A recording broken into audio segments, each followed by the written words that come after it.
Assalamualaikum warahmatullahi wabarakatuh. Perkenalkan, nama saya Nadia Askia Fawaz dengan NIM 2310911222031 dengan nomor absen 70, mahasiswa program studi kedokteran program sarjana angkatan 2023.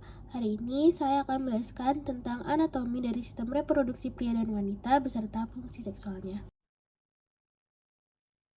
Jadi, aku akan mulai penjelasan dari genitalia maskulina, yaitu organ yang dimiliki organ reproduksi yang dimiliki oleh pria. Nah, di sini tuh dibagi menjadi dua, yaitu eksterna dan interna. Pada eksterna itu terdapat penis, uretra maskulina, dan juga skrotum.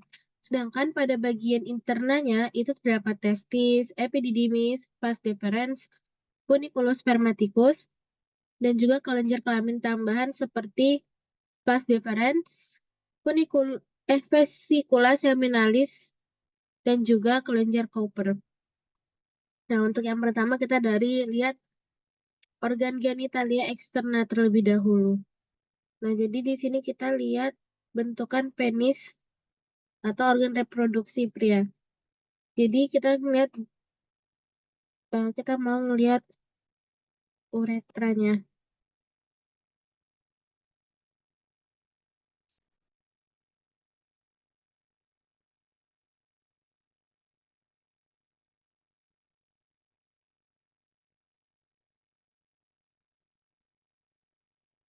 Bentar ini pada wanita ya.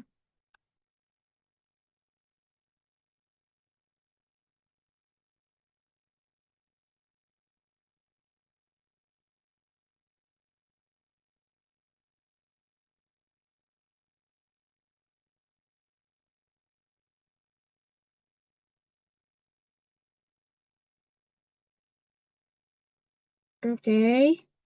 Ini kita bisa lihat bentukan dari penis. Ini sama sekalian kelenjar kencingnya. Yang pertama kita lihat di sini, bentar aku pin aja. Yang pertama di sini ada orifisium. Jadi ini tuh kayak lubang untuk nanti keluarnya air mani, semen, dan juga air urinnya.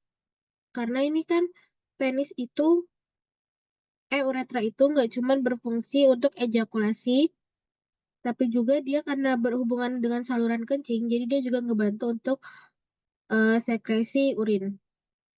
Jadi di sini ada juga putih sebagian kulit dari penis nih. Terus juga ini glans penisnya. Ini tadi ya yang meatus. Ini kayak bagian ujungnya ini ya. Terus ini ada fossa navicularis. Ada lacuna uretrica. Ada juga glandula uretricae. Ini juga ada cervix atau leher dari glandularum. Ini ada juga kelenjar tison nih.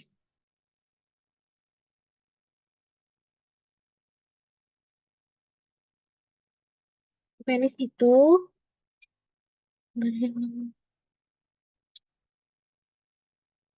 halo semuanya, jadi aku akan menjelaskan dari organ genitalia maskulina, yaitu organ genital yang dimiliki oleh pria. Nah, untuk organ genital pria ini terbagi jadi dua, yaitu eksterna dan interna. Untuk eksterna itu terdapat penis, uretra maskulina, dan juga skrotum. Untuk bagian internanya ini ada testis, epididymis, vas deferens, funiculus spermaticus, dan juga kelenjar kelamin tambahan seperti glandula prostat, vesicula seminalis, dan juga kelenjar Cowper. Oke, kita mulai dari penis. Jadi ini bentukannya penis ya, yang aku tunjuk di sini nih. Nah, itu adalah penis.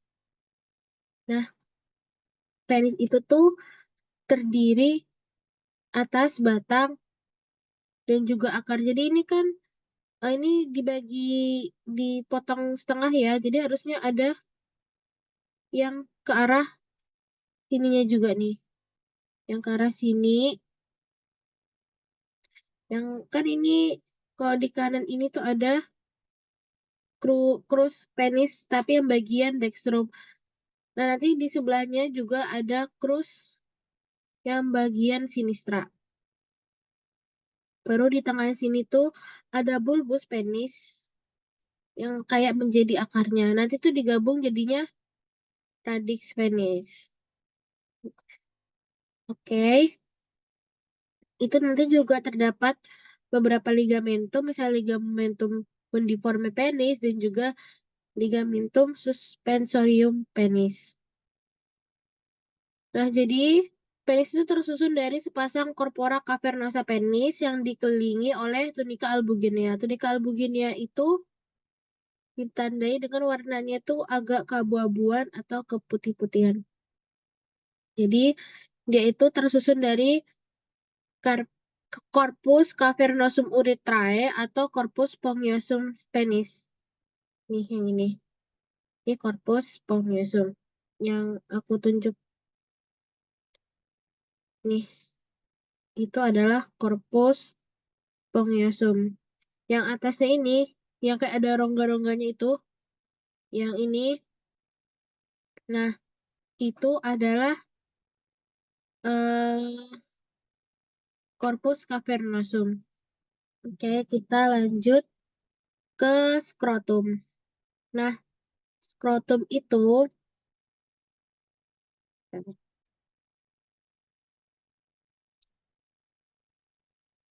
dibagi menjadi dua bagian. Ada yang di luar itu namanya raphe skroti, dan dari sebelah dalam itu namanya septum skroti. Bentar ya.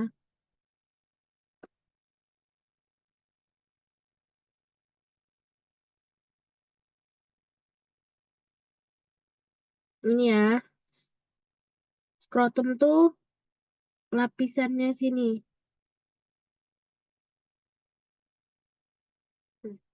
Nah, ini tuh di sini tuh nggak bisa ditunjukin ya, karena adanya nih fase superficialis skroti, tapi skrotum skrotum itu tuh intinya melindungi dari lapisan terluar dari testis.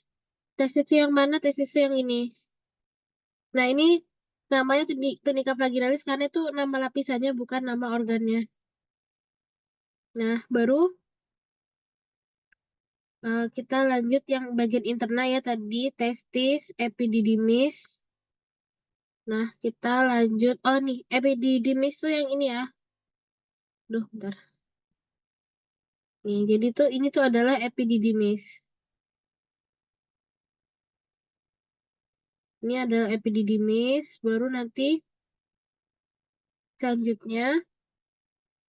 eh oh ya, nanti tuh testis ini yang tadi itu, yang terdiri dari korpus-korpus cavernosum, spongiosum, itu tuh memiliki fungsi sebagai pembentukan sel sperma atau spermatogenesis dan juga hormon seks yaitu testosteron. Nanti yang fungsinya itu untuk eh, pubertas bagi dia. Sedangkan epididymis itu nanti fungsinya dia tuh menyimpan sperma. Jadi kan tadi tuh sperma itu dihasilin oleh testis, lebih tepatnya tubulus seminiferus.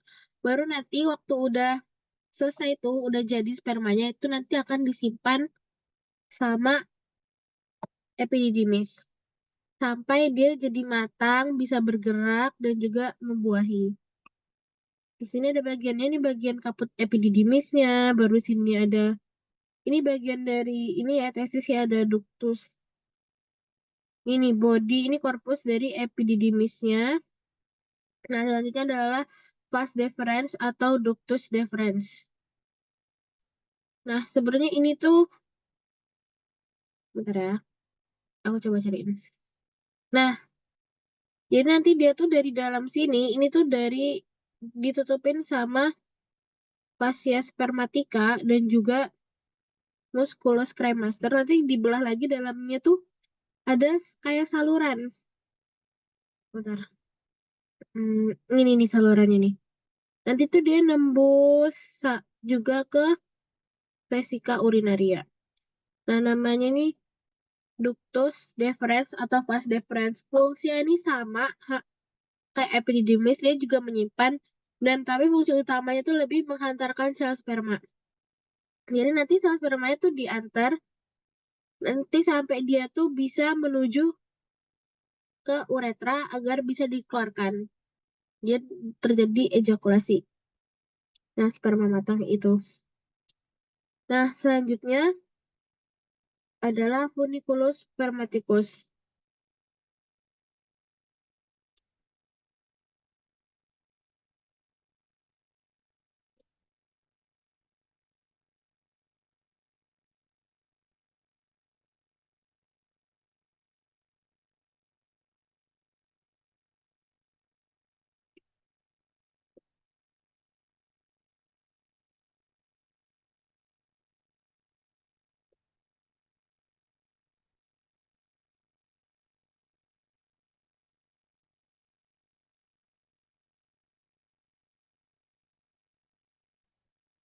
Jadi karena di sini tuh nggak ada petunjuknya untuk eh funiculus spermaticus. Jadi sebenarnya funiculus spermaticus itu nanti mengarahkan ductus deferens atau vas deferens dan neurovascular testis.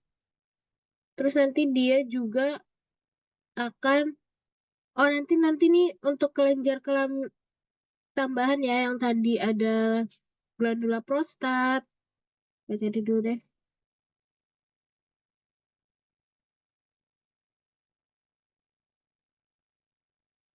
Nah, ini adalah glandula prostatika ini termasuk dari genitalia maskulina interna. Jadi nanti di sininya tuh ada ini dia tuh tersambung sama uretra.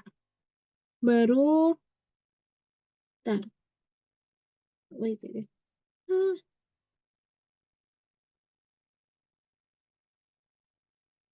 ini kan yang anunya kan. Baru kalau kalian lihat tuh dia tuh ada saluran. Itu namanya salurannya ductus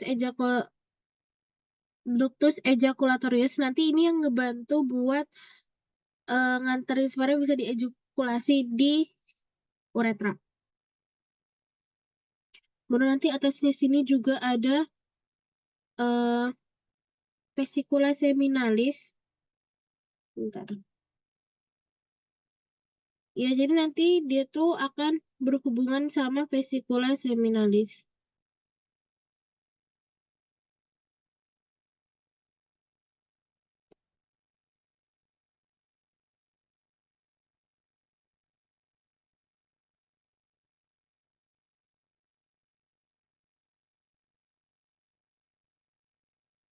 Ini vesicula seminalis ya.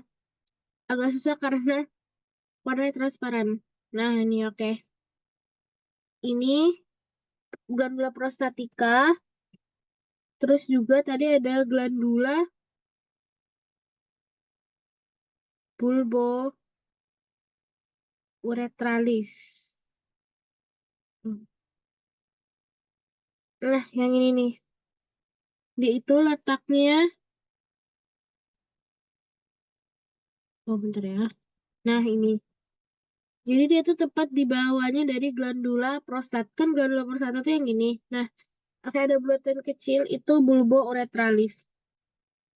Terus selanjutnya adalah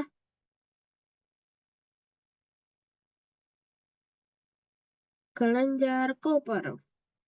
Jadi ketiga glandulanya itu sama-sama mensekresikan ejakulat dan pelumas. Kalau nggak salah yang glandula prostat sama glandula bulbo itu sama-sama ngesekresi air mani. Enggak. Jadi yang prostat ini memang ngasihin air mani. Terus yang vesicula seminalis, nah yang ini nih, ini dia ngasilin cairan seminal. Itu nanti yang ngebantu sperma buat bergerak dan juga mendapatkan nutrisi. Oke, habis dari sini kita akan lanjut ke bagian epididymis deh. Soalnya di sini ada banyak banget muskulus. Kenapa sih ada muskulus di bagian testis bagian epididymis? Jadi kan karena nanti ini kan saluran, jadi tuh dia tuh harus ngedorong atau kayak ngebawa melewati ductus deferens. Jadi tentu aja itu butuh otot yang ngebantu buat untuk gerakan peristaltik. Dan nanti itu dibantu sama dua otot, otot cremaster dan juga otot dartos. Oke. eh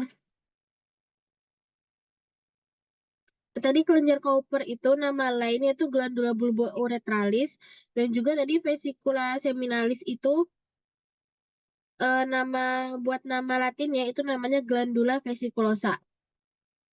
Kalau nggak salah yang glandula vesiculosa itu membentuk 50-80% ejakulat. Sedangkan yang glandula prostata tadi yang ngasilin air mani itu nanti membentuk 15-30% dari volume cairan ejakulat. Nah, nanti buat arteri venanya itu pas bisa di testis epididymis nih. Testis dan epididymis itu ada arteri testicularis cabang dari aorta abdominalis. Mungkin di sini karena terlalu banyak aku nggak akan nunjukin. Baru untuk di ductus deferens ada juga arteri ductus deferentis yaitu cabang dari arteri umbilicalis. Untuk funiculus spermaticus atau musculus cremaster itu ada arteri cremasterika yang merupakan cabang dari arteri epigastrika inferior. Terus untuk organ glandula prostata dan glandula vesiculae atau apa vesika seminalis. Nah, itu terdapat arteri vesicalis inferior dan arteri rectalis media.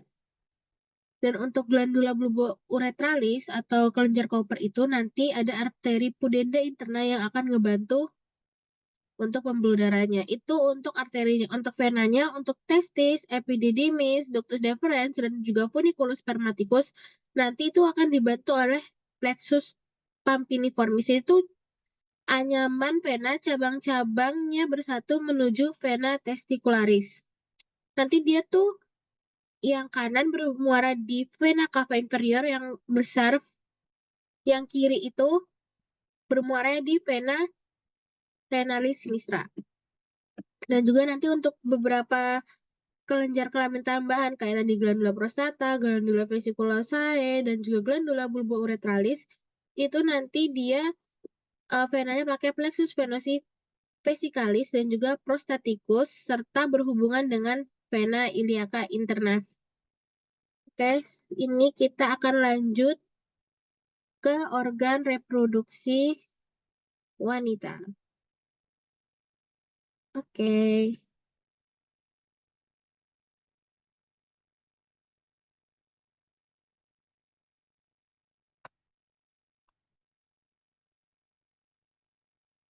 kita mulai dari luarnya dulu aja.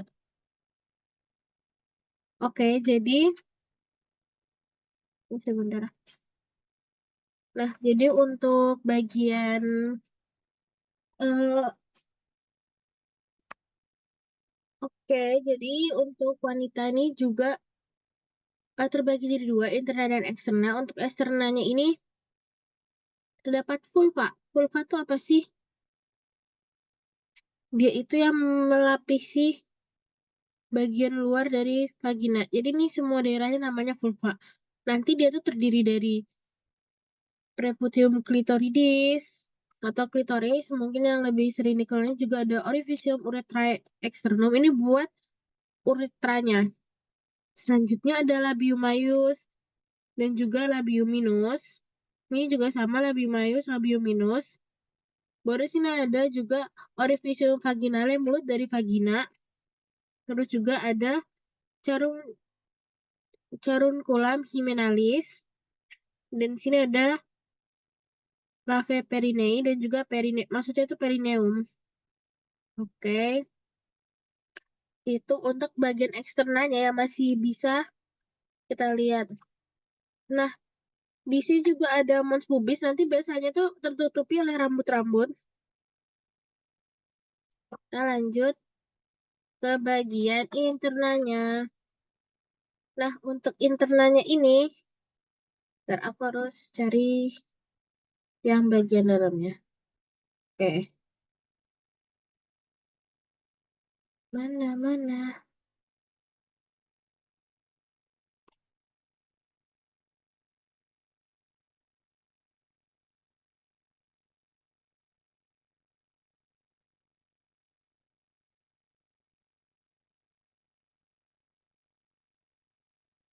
Aku nggak mau sih.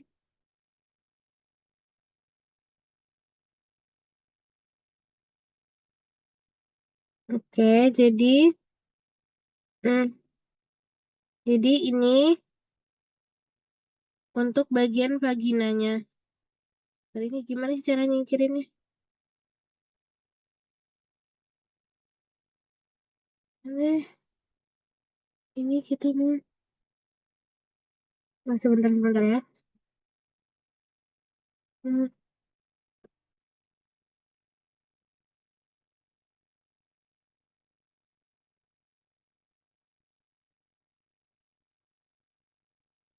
Oke, ini mungkin gambaran yang lumayan terangnya karena masih tertutup oleh bagian dari rangkanya. Jadi ini tuh ini uterus ya dan vagina. Jadi bawahnya sini tuh vagina. Jadi nanti, aduh, gimana ya cara ngilangin ininya?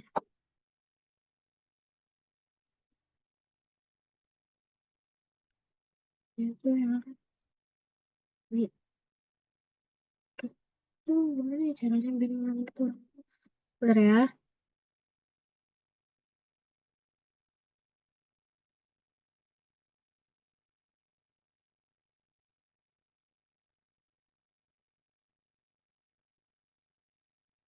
Ya jadi, kan ini tadi vulvanya ya, nanti ini masuk ke dalam sini nanti langsung ketemu sama vagina. Nah, vagina ini fungsinya itu sebagai organ senggama dan sebagai jalan lahir. Jadi nanti di vagina ini tempat buat eh, penis setelah melakukan koitus. Terus juga nanti sebagai jalan lahir untuk janin keluar dari rahim ke dunia luar. Biasanya ini panjangnya vagina kalau nggak salah tuh kurang lebih 10 cm. Selanjutnya adalah uterus. Duh, gimana ya? Ini rektum ya. Nih, ini eh nih. Aduh, ini lumayan kelihatan jelas ya. Oke. Jadi ini nih uterus. Jadi di uterus ini tampak anunya ya, sampingnya ya, bukan dorsalnya ya, bentar.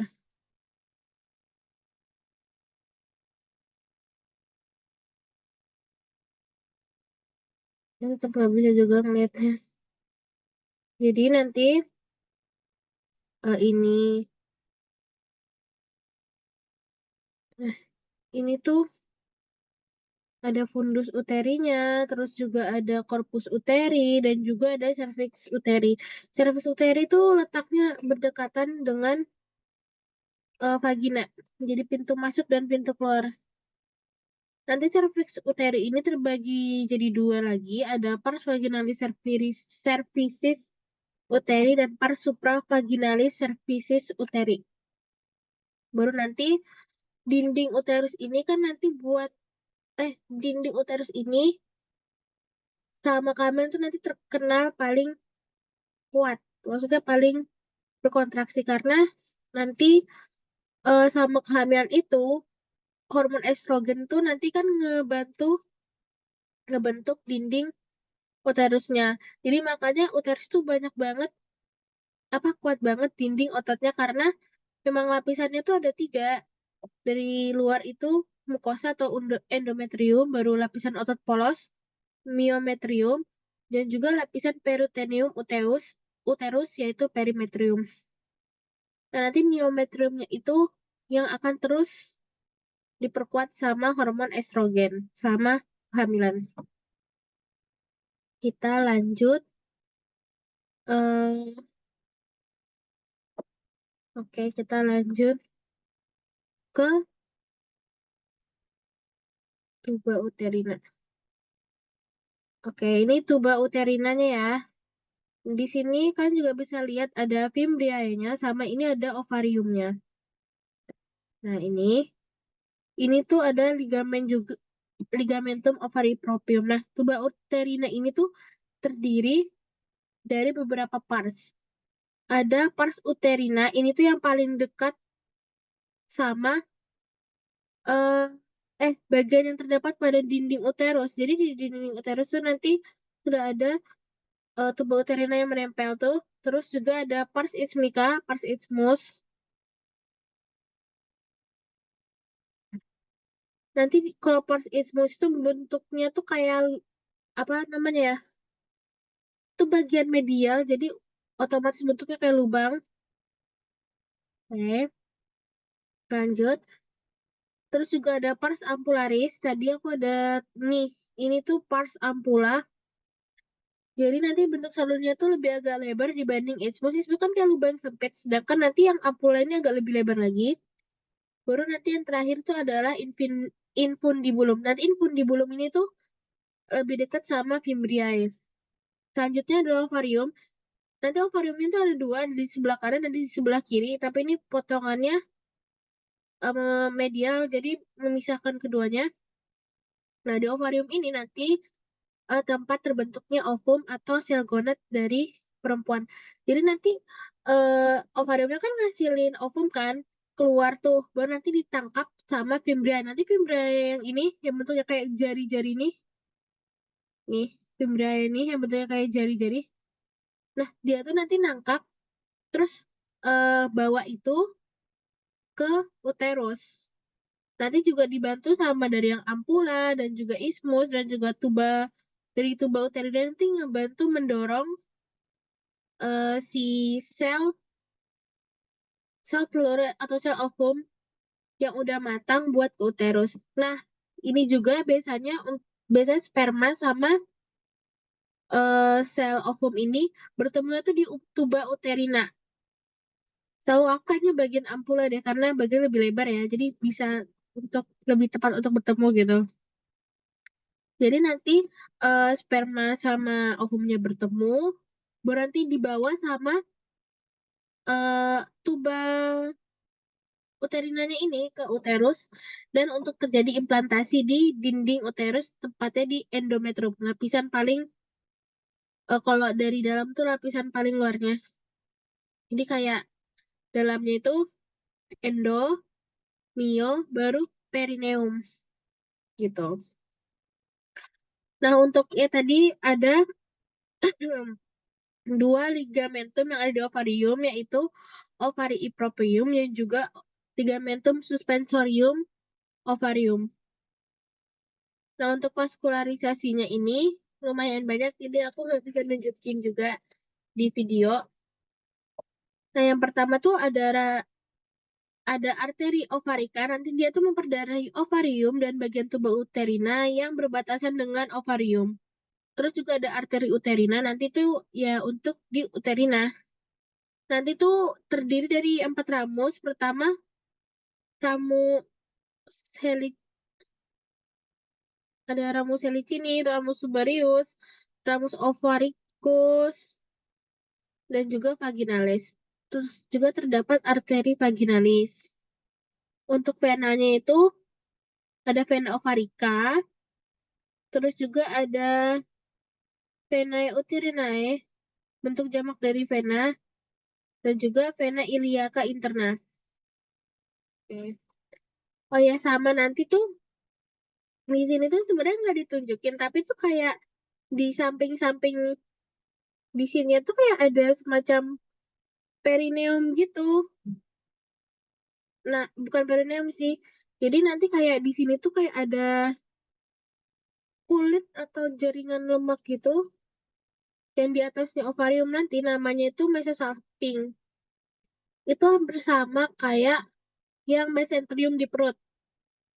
Nah, itu namanya masa salping kalau di superiornya dari ovarium. Terus di bawah dari ovarium ini ada ligamentum yang lebar banget, bentuknya nanti kayak sayap. Itu namanya ligamentum platum uteri. Oke. Jadi untuk anu mungkin segitu aja, tapi mungkin perbedaan oh jadi kalau di laki-laki itu vesika urinarianya itu kan di atas dibanding penis dan testis. Sedangkan kalau di wanita itu eh, dia tuh di bawahnya dari organ reproduksi wanita. Terus juga biasanya buat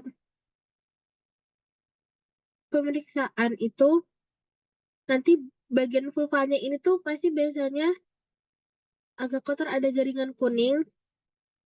Nanti harusnya dibersihkan gitu. Jadi dibersihkan dulu bagian vulvanya ini, bagian vulva dari labium majus, labium minus, terus juga nanti sampai perineum, ya perineumnya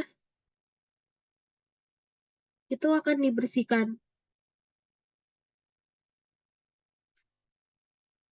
Oke.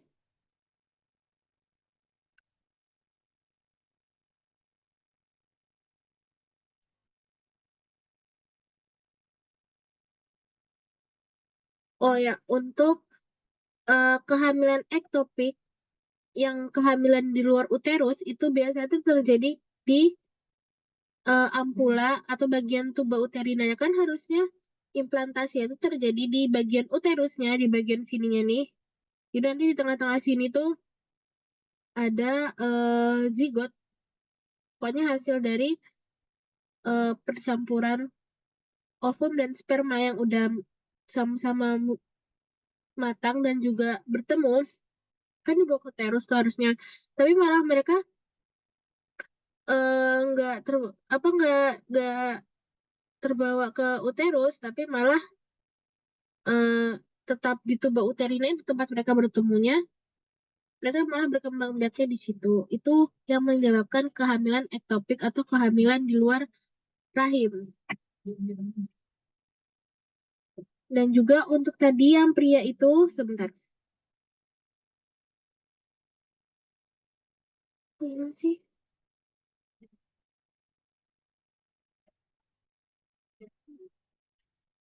Nah, jadi penis tadi ini tuh ada bagian namanya preputium.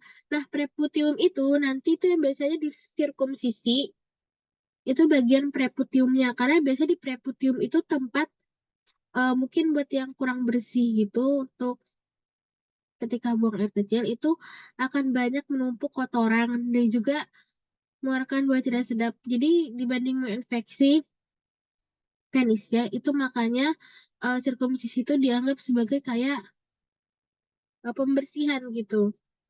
Karena biasanya di bagian pereputium itu tempat melekat-lekatnya kotoran.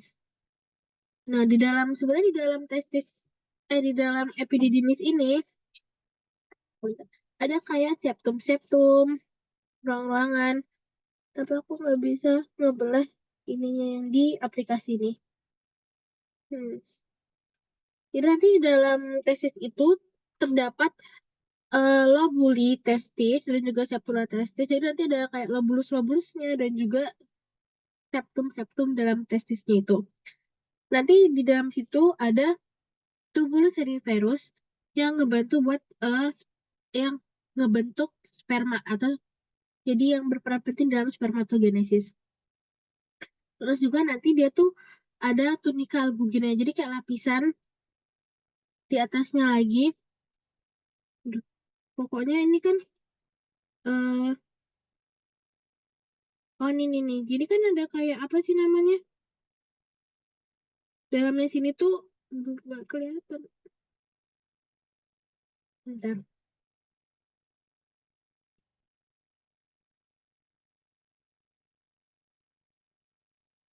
nggak ada, nggak bisa lihat. Oke, jadi nanti di dalam sini tuh, dalam tes itu ada juga tunika lagi. Oke, mungkin itu aja dari aku. Sekian, terima kasih.